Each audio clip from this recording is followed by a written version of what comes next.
everybody, and thanks, Jason. Yes, I do love to geek out on everything that is restaurant and restaurant operations. So, like he said, I'm going to share a little bit of information around how my team has spent the last 12 to 18 months, and that is really going after how has AI impacted the overall information that goes into stores and how you actually operate.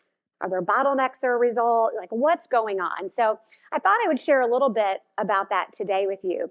But I wanted to start off first with just a little quote. As I was headed here to California, I was reading an article, and it basically said, we've now become a tech company. And as much as I hate to say that out loud, we are, even though we sell burgers and tacos. And that came straight from the founder of the CTO, from the brand, and it really made me start to think, okay, what is that now, right? Technology has become such a huge part and integral to what we do in our restaurants. Who are we at WD? Our mission is really to create extraordinary experiences everywhere for our consumers and for our clients. And how we do that is we have integrated services all under one roof. So we can help you from the strategy and insights, understanding the customer. We have our design and digital interactive in-house. My team, which is the operations, engineering, and food service team. And then we can help build it, develop it, help you get your sites up and running through our development services. So we really are a one-stop shop. One more slide on who we are, and that is we're rooted in restaurants.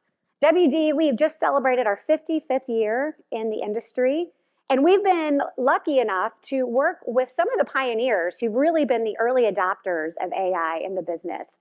And because of that, we've been able to start to peel back kind of the fear or the unknown of what AI can potentially bring to the industry. So before we begin, I always like to create a little analogy to get your mindset thinking about this. I'm going to show you an image on the next slide, and I want you to raise your hand if you know who it is, or you can shout it out either way. I hope it's pretty easy, but Johnny Cash, right? So you're probably thinking, why in the hell is she showing me a picture of Johnny Cash at Restaurant Spaces when she's talking about AI, right? So he wrote a little song called One Piece at a Time. Sure, you've probably heard it. If not, he basically built a car one piece at a time from parts that he kind of pulled and picked over the years and put together. So looked like a car, ran like a car. His wife even said, "Take me out for a little spin, honey." And at the end of the day, when he got his paperwork done on it and the title, it was thousands and thousands of pages long, right? He couldn't replicate it. He couldn't put it together again. He couldn't make another car just like that. So thinking of adding AI solutions one piece at a time is going to result in failure to scale. So think about that. All of the different restaurants you have out there, a lot of them are snowflakes. We know that. And if you're thinking about just piecing together things over time, you're not going to be able to scale that long term. How do we break it down for you? How do we think about harmonizing AI into your existing operations? Well, the first thing you need to have is a strategic roadmap. What is that going to look like for your brand? If you're building new restaurants from the ground up, how are you thinking about your roadmap and the infrastructure that needs to take place there? Or if your existing locations, how are you going to roll back? How are you going to scale that back into those locations? So the first thing you need to do is prioritize. Like, truly, what's the root cause that you're trying to solve for? If you're thinking about adopting AI into any part of your business, you got to figure out, okay, what benefit will this bring me?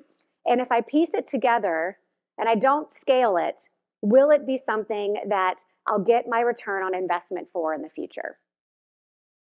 Next up, you need to diagnose the impact by launching AI into your stores, not only to your existing operations, but to your team members and the impact on the customer. So think about it this way. Will it make things more efficient and easier? Or is it going to cause a major disruption? And one that maybe your teams and your customer aren't ready for. Maybe it's just too much. The next becomes the investment, right? So you've thought about what you want to do. You've prioritized, this is my root cause. I'm trying to solve for this efficiency within my business, or I'm trying to offset labor costs in my business. Now I've started to think, okay, how am I diagnosing that overall impact to the stores? Now you have to start thinking long term, the investment that you're going to make. Again, avoid the everybody's doing it, so we've got to get on that bandwagon. We've got to get robotics, or we have to get automation, or we have to. You don't have to, but you need to start thinking about what's the overall strategy that you're trying to get there and invest in it. Then my favorite is the optimizing it. Fail fast, learn quickly, learn what you can by being in the stores, understanding, getting consumer feedback, and then adapting changes immediately. Start thinking about that. So, fail fast, fail hard, and get back up and start back over again. And then lastly, it's the scale piece, right? So thinking about scaling this has an impact into your existing operations. So it's not in place of, it's how do I integrate AI into those operations? One thing I like to think about is the trend over the last few years in restaurants has been to scale down small, right? Smaller footprints, smaller back of house. How do we cut costs out of it? How do we value engineer? How do we get these things tighter, more efficient, smaller lots, smaller parcels, all of that? But if you're not thinking about the modularity and the flexibility that you can have in the back of house, you may not be able to add these things in. There's nowhere for it to go. So start to think about that. Can you do it in the locations that you want to invest in? Now what? I love this quote because I think a lot of us start to talk about AI and we hear it everywhere. You can't read an article, pick up your phone, read something, see it on Instagram, some kind of artificial intelligence. Everybody's talking about it. And sometimes that unknown can be a little bit like, I'm not sure I want to adopt there, or maybe it's not right for me. But if you think about it this way, artificial intelligence is a tool, not a threat. So it's a tool to help propel your business forward. It's not something that should be a threatening thing to you to replace what you're doing today. It's really about how do you think differently about it. So you have your roadmap. So now I want you to think about, okay, what are the 3 critical pieces and parts that you need to invest in? So first up is the infrastructure. Second is your equipment. And third is the team member. So I think a lot of people, when you think about AI, they don't necessarily think that that critical component is necessarily the team member. We tend to go more into the tech space around that. So we're going to dig into these 3 components and give a little bit of, if you're considering this, think about this, and then I'm going to give you some what ifs. Those what ifs are things that we've learned along the way from our clients, things that we've been able to test and learn that I want you to think about as you're starting to implement this. So let's talk about infrastructure. So we know that the main thing about having a strong infrastructure is to make sure that you have efficient and effective workflows. Ultimately, you want to make sure that the system is set up right on the back end so that everything else from AI, machine learning, can absolutely flow where it needs to be. We also know that a lot of you are doing it in-house, or you're doing it with a third-party tech company to support you that. And we know that the right infrastructure is the right setup, everything that kind of runs the behind the scenes for AI. So it allows for you to have the benefit of scalability. It allows for effective and efficient workflows. But if you are thinking about implementing machine learning, you need to consider validating the accuracy of your existing data points. Garbage in, garbage out. So without being able to validate that and make sure that it's the right information, you're not going to fully optimize machine learning. The machine learning is going to look for those new and different patterns of workflow, food orders, all of the things around that. It's going to make and look for those patterns and that repetition right there that will help you make smarter decisions in how you staff your store, how you order food, how you keep costs down. So continue to validate that and make sure that the tech and the information and the data points are in there that are correct. Also, if you're thinking about having cloud computing, you need to make sure that you're investing in the right environments for that application. So we know that the cloud computing is really the act of just running those workloads within the cloud. So you have to make sure that you're investing in the right environment up front to make sure that all the applications can run together. All right, so all of this, what does it matter, right? So what does the infrastructure really matter for us? So having that effective AI tech stack allows for the humans and the machines to collaborate with essential workflows to work faster, makes it more efficient. And that's what it's really about. It drives innovation. It drives the efficiency in your location. And whether that's through all the different layers of AI, whether you're thinking about general AI, specific AI, hyperlocal AI, all these words that go into it, you need to make sure that down at the core of it, it's allowing humans and machines to essentially collaborate and work together to improve the workflow.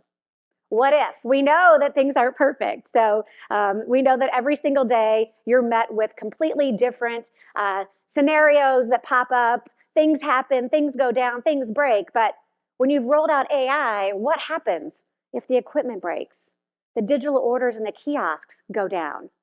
Outages occur. Well, you need a backup plan. You can't rely solely on AI to ensure that everything is going to be up and running smoothly. You have to continue to have your SOPs on how to ensure that your restaurants are still operating properly. You need to make sure that business isn't disrupted. You can't just close down if the system breaks or system doesn't work. You can't just shut the door and wait for somebody to come and fix it. So you need to make sure that all the team members are ready on the dime to go back and revert to the existing operations. There needs to be something in place for those quick service calls. We've seen this happen, and it's like, whoa, there's like a big disruption that happens in the back of house, and you need to be prepared for it. And so learning what those things are, how to identify what's next to ensure that everything is smooth sailing becomes really critical when you think about launching AI in your infrastructure. So the second big thing we talked about was equipment. So equipment is now the latest and greatest buzzwords that we see out there. People are constantly asking us, what are you doing from an equipment perspective? What are you seeing out there? What are some of the trends? Who's doing what? How are they doing it? How do we get things to be more efficient, right? And also, how do we invest in equipment that will take us longer term, that we're not constantly having to replace it?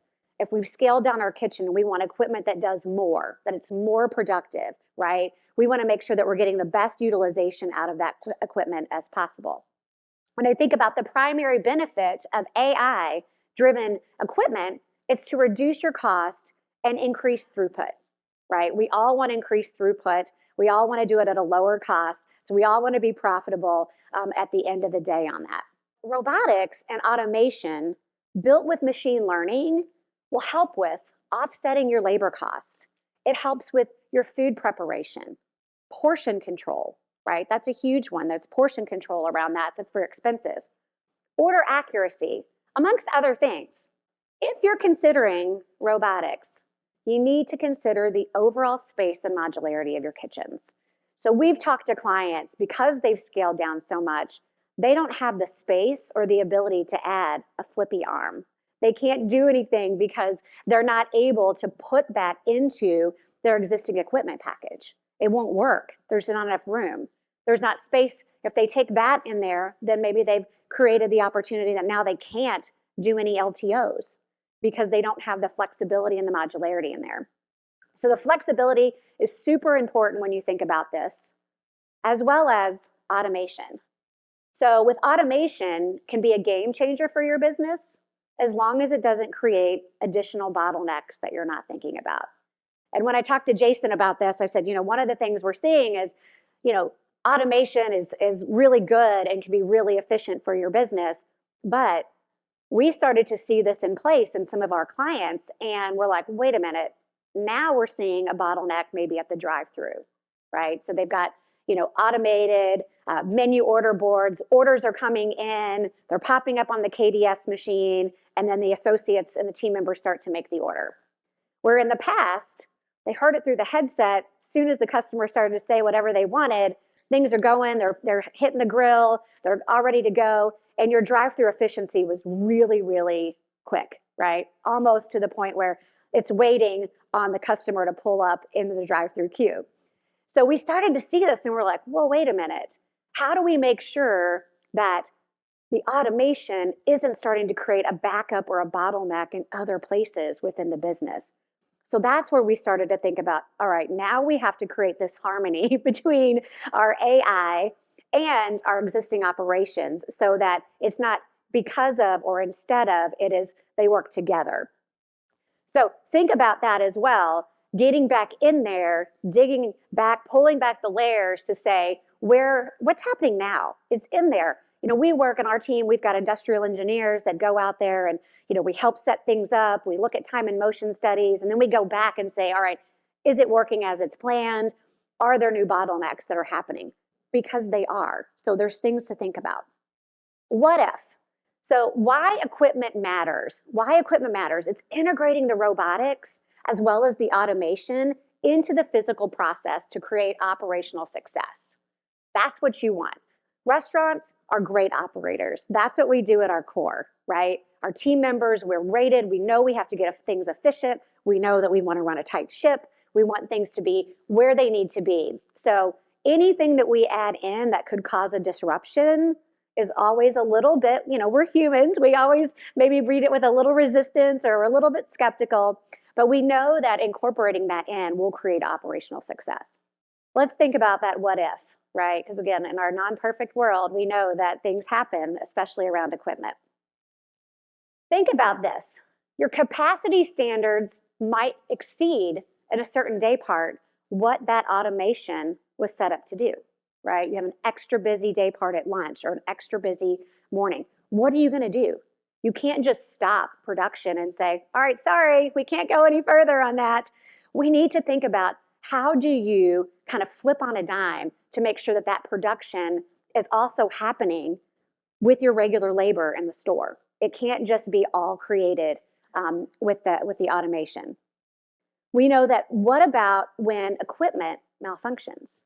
We know that machines break. We know that equipment breaks. So we need to make sure that we are thinking about our equipment, and the equipment that we have in our package in our back of house is also equipped to be able to do orders the old-fashioned way, to be able to get out there and actually cook the food like we normally did. So again, those two things become really, really important as well. And then lastly, what if they want to add on additional items? So if it's all been automated on one end, let's say on a drive-through, they get up to the window, they want to add on something, and you're like, oh, how do I do this? How do I make sure that that order goes in and it's pulled up at the same time with the other order, it's flagged to the associates that are in the line on the cook, and being able to get that all brought together, right? So we've seen that then cause a delay in the drive-through because it's different. It's not as easy as like, oh yeah, I'm going to add that on right there. You've got to make sure that it all works together when you think about the equipment, especially when that equipment is AI driven and all of it is showing on a KDS, all linked together, and it's all good to go and checked off for the order accuracy. So essentially, again, you have to have a backup plan. So again, AI is a tool. It's not a threat. It's something that we need to make sure that we have from a backup plan. And then lastly, the third component to ensure that you're successful is your team member, right? So team members are critical to what we do. We can't run our stores without them. We know that what the role that they play around providing the customer service and representing your brand, you can't let that go. You can't get rid of that human factor there. So when I think about the team member, they're really the linchpin to the success. They are your brand. They are the ones that can make or break the experience for the consumer. But implementing things into the AI with them shouldn't be a challenge for you. You should think of things when you're selecting things for AI, it should really be around how do you make it easier for the associates? How do you select automation and equipment that is simple for them? Because they play a critical role in maintaining product levels, cleanliness of those machines, checking for food safety. So making sure that it's something that they can do and that they can assist in. The other thing is they can spend their time doing less repetitive activities. So when you think about the prep that's going in the morning, so AI and selecting the right AI equipment will help them stop doing some of those repetitive tasks so that they can move on. They can build careers in getting into managerial programs. They can be in more customer service, more customer facing. They can also learn a new skill around being that person who can be the on-site tech support to be able to fix things when they go down. They're your 911 call when things break. And then lastly, they can focus on experience. They can be the one that's out in front of the customer. They can be checking on order accuracy. They can be checking on how the guests feel when they walk into your restaurant versus worrying about all of the other stuff. They're really able to elevate the customer experience. So I wanted to share just a little bit, a great example, a case study around this and where we've seen some great success. So I'm sure that you all have heard of Sweetgreen and Sweetgreen's Infinite Kitchen. So they launched this in 2021, and how they really thought about this was integrating a seamless experience into their restaurants by making sure that the ordering, the pickup online, all of that was seamless for the consumer. And how they wanted to do that is to make sure it still was a great experience for their associates, right? They wanted to make sure that the team members really felt good about that. And so they acquired a brand called Spice. It was 2 locations. And they acquired that because they wanted to really understand what the automation system that they had, right? So they had this system that was helping to make salads. It was full of all of the ingredients on there. And Sweetgreen acquired that and wanted to really learn how to make that into their restaurants in a way that still improved efficiencies, made sure that there was effective workflow in their stores, but it also didn't take away from the hospitality that they're known for and the human interaction. The results speak for themselves. So their first location, like I said, opened up in Naperville, Illinois in 2023. So this was a little bit of a time for them to process all of this. This Infinite Kitchen can do 500 bowls per hour. We've seen 10% increase in their average check, 7% margin improvement. And recently, their CEO said, in the next 5 years, we want all of our restaurants to be automated because the associates say it no longer feels chaotic. It feels really good to work there. And they're still greeted by associates. They've got the team members there. The team member still finishes the order, right? They top it with the protein. They top it with everything that's there. They greet them as they check out. But in their minds, it all starts and ends with human hands. So I think the results speak for themselves on that. Putting it all together. So we talked about the infrastructure. We talked about equipment. We've talked about your crew member and having the right roadmap. And I leave you with this. Our intelligence is what makes us human, and AI is an extension of that quality. So thank you guys so much. Joanne, thank you so much. Wonderful. Thanks.